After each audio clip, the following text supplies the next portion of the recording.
David Starr, I believe. And he just hits those bumps, goes up the hill a little bit. Didn't want to get into David Starr. Cranked that thing to the left a little bit, Phil, and away it went. The second he turned left, the back end came around. It happened to Jimmy Johnson, running 20th at the time. Boy, just swapped ends on him. And when you're back in the pack like that, I mean, your car just does not drive like it did when you were up in the first part. Well, that's a net sideways, or excuse me, a Moffitt sideways trying to save it coming off it too in that black and yellow car.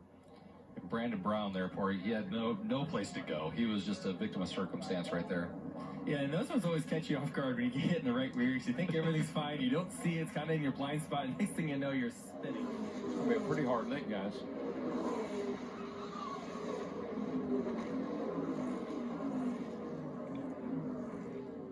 Second caution of the race. Down underneath the 22 car. Yeah. Way underneath the 22 car. And all he was trying to do, he was trying to turn down off the 22 car Wimmer to make sure he didn't crash Wimmer, but took himself out. Look at it. This looks like he's way up the hill instead of being a lane off of Steve. He's the 12 truck was way up the hill. We talk about this racetrack being self-cleaning. Turning over like this. Keselowski's put the window net down. The roof flaps deployed, but it did not sit that car back down. I'm like you, Darrell. I'm going to be so glad to see that rear spoiler back on these cars. I think that's it's got to be something to that. That car took a hard hit in the left. The contact has already been made between the 75 and watch Brian Silas.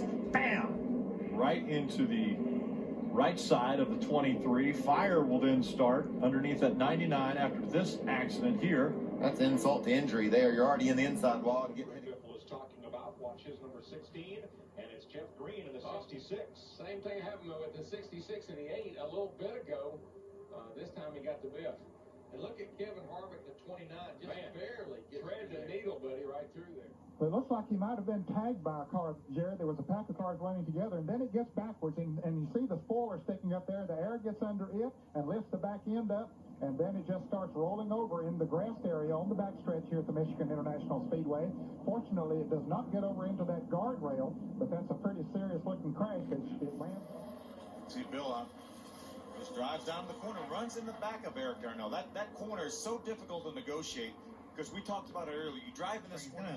dip below Decker in the 54, bounces up, just wasn't quite clear of Natalie, and she was holding her line, and they flipped. He's going to make a run, and Allmendinger is going to take him all the way to the grass on the block. Yeah, and I think Allmendinger, I think AJ felt like, okay, I'm this far down, he's not going to be there now. And I mean, right in front of Mark Martin and Biffle. Who's that? Is that Truex in there too? Yeah, Truex is in there. Here's a 39 that we saw come off of turn.